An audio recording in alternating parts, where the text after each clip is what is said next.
Hello everyone, welcome to this video and welcome to this channel. My name is Courtney if you have never met me before. I am an EPIK teacher, meaning that I teach English in South Korea, currently in the Jeonbuk region, previously known as the Jeollabuk-do region. And today I'm going to be answering a lot of frequently asked questions that I get either personally or through messages from you guys. So I wanted to compile them and kind of put them in a list of the most asked questions through this Q&A to hopefully help you out if you have questions about EPIK or just wanting to know what to expect, either if you're interested in just applying or once you come here. So if you're interested in any EPIK related content, I make so much of it here. I've done a lot of day in a lives, week in a live videos, everything down to orientation with EPIK and lesson planning as well. So if you're interested in any of that, I will link the playlist up above of just every video I have made in South Korea.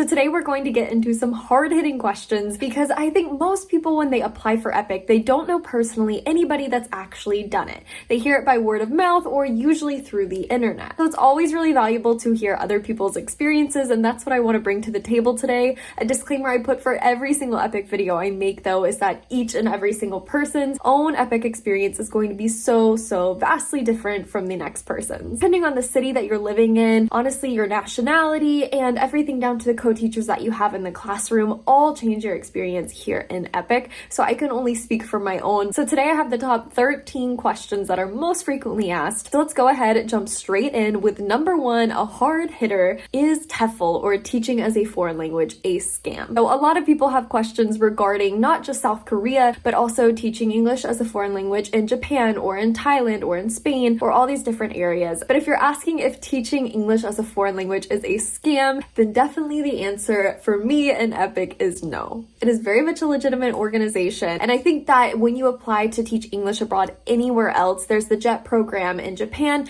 there's numerous programs in different countries. What you want to do is just do your own research on it as much as possible, just like any job you would apply to back home. You want to go through and make sure that your company is a legitimate company and exactly what you are looking for. So I would just treat this like any other job. Of course, you're going to have to go through a visa process, and in order to be approved for your visa entering into a country, especially if it is a work visa, which is how I got into Korea, then you do need verification of where you are working. So it is legitimate, but do your own research for whatever country or teaching position that you are looking into. But also, I am sure that there are many cases out there of which people ended up doing jobs that they did not expect to do. So I just look into the company specifically and make sure that the organization you're going to work for is exactly what you want, and that will go a very long ways. Number two, a very popular question that is asked is the EPIK salary a livable wage? This was 100% a very pressing concern I had at the beginning of applying for this, and I just wanted to know how much the won that I knew they were going to give me in salary but would stretch. So over here, I'm going to put a little screen recording of the EPIK salary. So you qualify for different things with EPIK based on your experience level and your education, especially having to do if you have advanced degrees like a master's degree or a specific degree in education or a certain amount of work experience within education itself.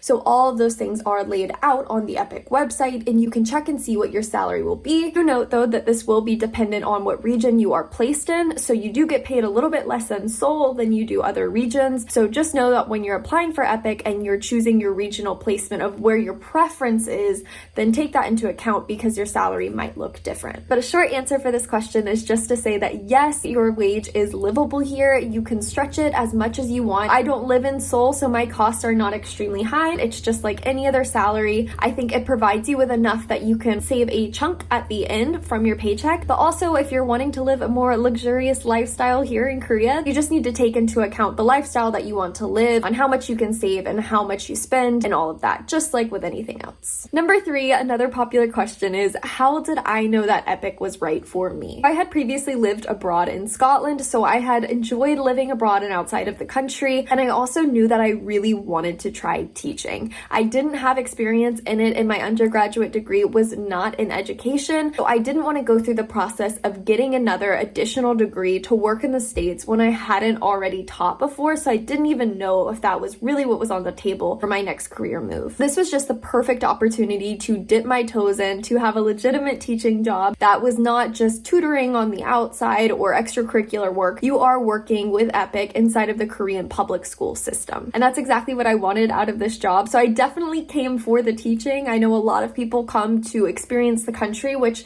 in and of itself is absolutely incredible, but I most definitely made my decision because I wanted that to be a stepping stone for a career move going into the future. That is how I knew it was right for me, and I would suggest if you are trying to figure out, is this right for you, I would ask yourself why you are coming. If you are coming because you want to experience Korea, which to be fair is a lot of people, I would just keep two things in mind. Number one, know that you are teaching 8 hours a day. So you have an 8:30 to 4:30 job, meaning that a majority of your time here in Korea will be spent working. You don't want to grow in bitter resentment to that and wonder why you're spending your whole day teaching when your whole entire job is teaching. That's an obvious thing, but I think when you move to a new country and you have all these expectations, it can fall a little bit short when you realize that you did come for a full-time position and job. You cannot do EPIK half or part-time. And number two, I would also ask yourself if you are coming for those reasons that you will be the only native English teacher that your students will have in the classroom. You want to give them the best experience you can as possible. And sometimes that means, growth and learning and becoming that best teacher that you can be. You're not going to start off perfect, especially if you don't have experience previously, but it is to say that you are these students' one experience in this grade and in this year to teach them to the best of your ability. So I would take that very seriously and ask yourself if that is something you legitimately want to do or if you just want to experience Korea. Number four, a frequently asked question is, what is it like working with co-teachers? So in EPIK, we have co-teachers, which means that I am the native English teacher in the classroom. Generally, there is either an English co-teacher or a homeroom teacher. Now, I teach elementary school. This can look very different for middle school and high school, so I can only speak to elementary school. I have taught 4th, 5th, and 6th grade. So homeroom teachers are teachers just like you would think about in the States, that the same teacher stays with the same students the whole day. Homeroom teacher. Once again, we're talking elementary school. English specific teachers I would think of as more of electives, like a science elective or an English elective or music or PE. These things are electives and not core courses. So depending on your school, you might work with homeroom teachers. I have several times. I'm working with one school currently like that,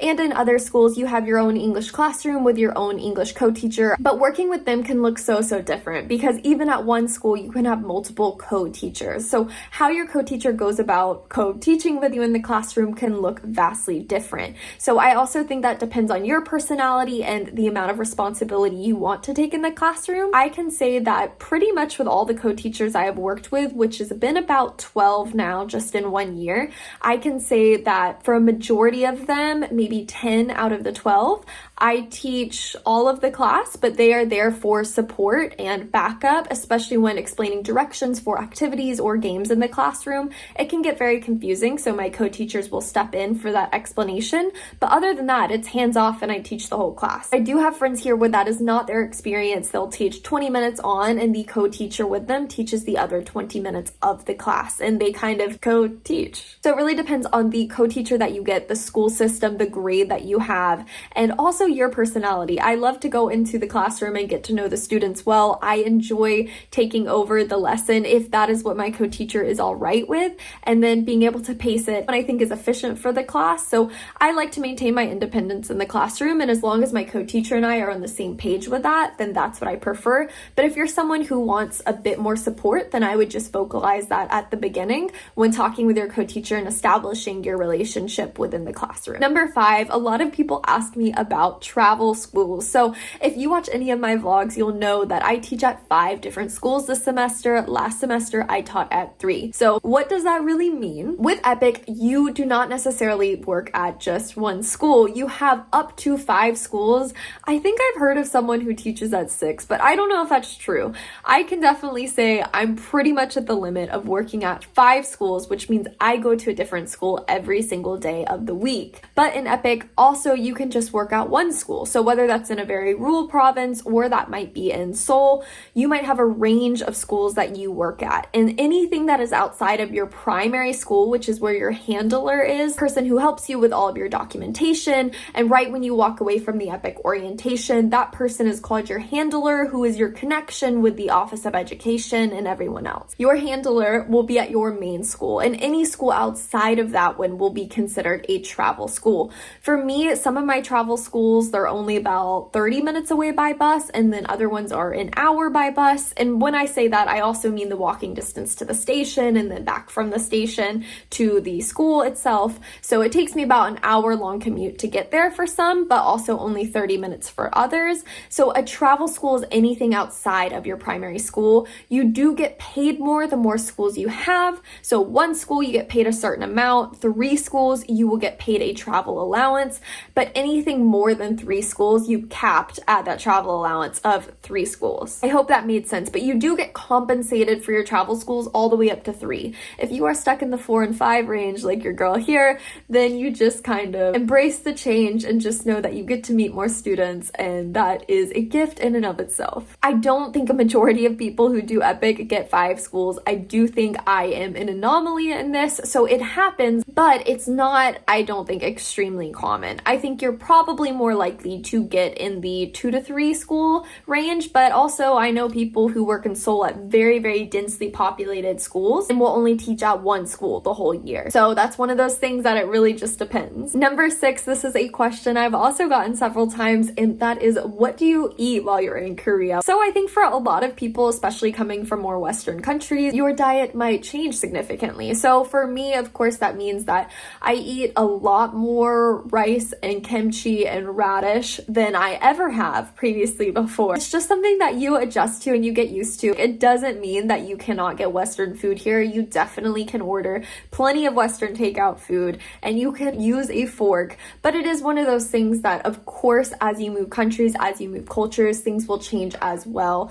And coming here, there's a lot of different side dishes, and I think it's just worth bearing in mind that, again, with most cultures and especially Korea, food is very important and it is a bonding moment, and it is something that even if you are a picky eater, then you should try these different things. And I understand people have dietary restrictions, and of course you want to keep that in mind, but also when people are embracing you into their culture, they're offering you either to come over to their house and eat or to go out and eat, then you want to experience that to the fullest. And I have noticed that sometimes you don't take, especially co-teachers, up on their offer of giving you food. That is considered very rude here. So food culture is just important, and accepting that is important as well. So I would just be open of what you're trying. As for my everyday diet and life, I eat just basically what I did back in the States. So I eat a lot of smoothie bowls and pasta and things like that. I buy all of that either at the grocery store or on Coupang, which is a app that you can use here, similar to something like Amazon. So I am able to get all of those things. So on my daily life, I eat pretty much anything I would back home. But as for going out to eat or eating school lunches, which is every single day during the week, then I do eat all Korean food, and I'm just open to trying whatever that is anytime. So it's kind of a fun experience, especially with school lunches. You never know what you're gonna get, and you're always surprised. Number 7, this is a very popular question, and that is, did you get the placement that you wanted to get? Actually, I can say that I did get the placement I wanted to get. When applying for EPIK, I was applying a little bit late in the game, so I knew that if I was applying for something like Seoul or Busan, then I wouldn't be able to really get that. I didn't think I was competitive enough at that stage in the process to be able to be a shoo-in for that. So I ended up picking a region that was a bit more rural. It's not completely rural, there's just a few small cities, and I am very, very glad that I did. I love the region that I live in. I think it is a more authentic experience of Korea. And I say that, I mean that Seoul is just like any other major city. If you're talking about a London or a Paris or a New York, that of course it is a part of the country, but it's also very multicultural. And I think for me, moving to Korea, I wanted to experience Korea, not just a massive city and a business enterprise. I wanted to experience both the city, but also the suburbs and also the rural areas. And living in the province that I do, I'm so glad that I did. And I did my research beforehand. That is why I chose the one that I did. And so I ended up getting it. But I do know a lot of people in my region did not choose this. It was just something that they were given. So, you know, to each his own. But I am very thankful I did get the province that I wanted. But I also also made sure to make my choice very, very realistic for the opportunities I thought that I would have applying when I did. Number 9, would I recommend other people to do EPIK and to teach abroad? This is a really big question, and the very short answer to this is to say yes, I definitely would recommend it, but to elongate it, I will say that teaching in Korea has been one of the best experiences of my whole life. And with that, I think what made it so great is because it is such a learning curve. It is something that I would just categorize my time in Korea as saying growth. And with growth comes growing pains. In classrooms, it's not all rainbows. You will have a fight break out. You will have bad things shouted from students in your face about you or to the person and the student next to them. So it's not all sunshine and rainbows. But also with that, I got to experience traveling all around Korea, meeting such incredible friends, and to just live and embrace a different culture that is so different than my own. So it was a dream in that, and I'm so grateful and blessed that I have been able to make friends here to travel with and to feel like I have a support system with as well. So this has been such a year of growth. It is, to me, an immeasurable opportunity that has, I think, not to be very dramatic, I think forever changed my life. When you move to a foreign country, and this happened when I lived in Scotland as well, but it just shifts your world view, and I think that changes you as a person. But I would recommend that if you are looking for something different, then I would recommend that you come to Korea, but be willing to have those growth pains. Come for the right reasons. And when I say that, once again, come because you want to see if teaching is the best option for you. And maybe it doesn't end up being. Maybe you get here and you're like, teaching, that's not the right path for me. And that's okay too. But go in with an open heart and an open mind and realize that you are here as a teacher and everything else is an additional bonus. And I think if you come in with that mindset, you're okay with that, then I would say go for it, shoot your shot. Also know yourself, know what you can handle and what you are willing to push your boundaries on and what you are not. So though I will encourage you in saying that it is an incredible opportunity, also every single person is different. So I would just do a gut check with that and see where you are at, and only you can answer that. I think I said number 9 for that, but that's because I skipped a question, which was number 8.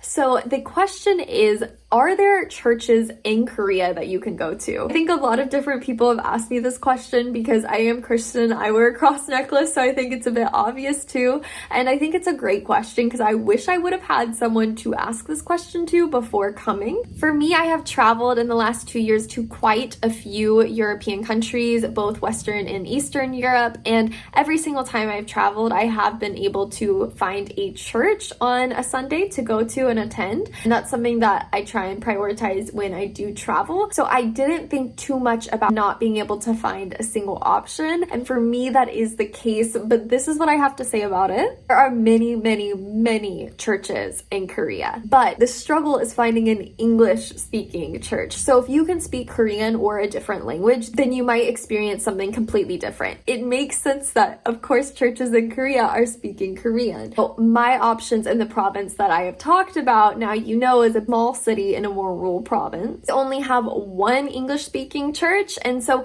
if you're looking for specific denominations and things along those lines, or multiple options, I guess, then you might not find that. But if you're placed in somewhere like Seoul, or I'm sure Busan, but I know for a fact Seoul, there are different churches that you can choose from there. Just know coming that depending on where you live, I would have to go maybe 2 or 3 hours to find larger English-speaking church than the very small one that is here. And again, there is only the one. I wouldn't say that to deter you from coming, but I would say that that is something to keep in mind. Just know that your options, if you are placed more rural, might be much more limited than what you think, just because of the language barrier, not because there's not churches here. All right, number 10, a frequently asked question is how to handle culture shock and moving to a new country. So with this, I would just refer back to what I have said previously, saying that when you decide to move to a new country, you have to be really open to it, knowing that you are coming in, of course, with your own worldview and your own lens, but you have to be willing to have a certain amount of that change. And when I say change, just a perspective shift. Inevitably, that will happen no matter if you move states, if you're within the US, or if you move countries. You just have to be willing and open to the opportunities that arise to take them. So culture shock can be a very, very big thing, but at some point you do just have to embrace it. So I would say if you are excited about coming to Korea, if this is something that either A, you have always wanted, or B, like me, you're like, this can really drive me on a course towards the future career that I would like to have, then if you are willing and ready to learn, then I think that takes away so much struggle when it comes to culture shock, because you've already prepared yourself to start at square one and work your way up. So it's nice if some things are the same, but if they're different, then they are different. What I want to stress the most here is to say, if you go to a foreign country and you are granted a visa, which is such a gift to get, you are a guest in someone else's country. You are a guest working there. People are opening their homes, if that's your co-teacher, to talking with you, to getting to know you better. They are opening schools so that with your qualifications, even though it's not the same as a Korean teacher, you're still welcome within the school system. So it is a fantastic opportunity that you are here, but you are entering into a different country, and it is a learning opportunity. Keep your eyes open and your ears open to learning, because it is a gift that you are allowed to be here, and that goes for any country that you enter into. And the last question I'll be answering in this Q&A is how to make friends while in EPIK. I know that's a big concern for people, and understandably so. You are moving to a foreign country, you know nothing, you might not know the language, but you definitely don't know any people here. That is a big concern. The number one tip I can give you is that EPIK provides an orientation, which is when you fly over, you have 1 week where they teach you different teaching skills, but also meeting with other people in the program. And you have this 1 week before you get actually brought to your cities and your placements, and you begin teaching the next week. So at that orientation, you're with all other EPIK teachers. There's a couple hundred of you depending on the intake. And I would take that time and really buckle down and be like, this is the place to make friends. You really have to take advantage of opportunities like that, because even though you are coming from most likely predominantly English speaking country, after that orientation week, you will be in Korea. You will be in the minority by an extreme portion. So I would really take that week to be able to meet people, to easily converse with them, and to be able to start those relationships, because once you leave, then you can meet with different neighbors, community groups, maybe there's English, Korean exchanges, but whatever it is, it might be a bit more difficult to form those connections. So I feel like orientation is a little bit of a freebie to meet those people, if at all possible. I would stretch yourself. I know that you're going to be tired when you get there, because you're probably going to be on a 12 or 24-hour long flight. You show up at orientation, it might be freezing cold or it might be extremely hot, but I would definitely say take that week, take that opportunity to meet as many people as you can, not just in your own province, but different ones as well, so you can go and travel and talk and meet with them. I feel incredibly blessed. I made some fantastic friends at orientation, and honestly, those are the ones that I've been able to keep up with consistently since. And I have made other friends outside of it, but it can be a bit more difficult, so I would just stretch yourself that first week. If it doesn't happen, it doesn't happen. It's perfectly okay, but that is where I would try and start. So that's my advice to you. All right, so I think I might be a couple questions short. I just noticed that some of them were a bit more repetitive, so I just condensed it down. I hope that this video was very helpful for you, and if you are stressed about, again, deciding if EPIK is right or wrong, or if you are coming in with the new fall intake this year, or just in years to come, then I wish you all the best. I wish you luck. I would say that each and every single person's experience, once again, is so different, but this has been an incredible experience. I do recommend it for people if it is right for you, and I am very grateful that I am able to talk with you guys about this, because these types of videos were so helpful for me in the past. So thank you so much for watching this video. I hope you have the absolute best day of your life, and I will see you in the next video. Bye!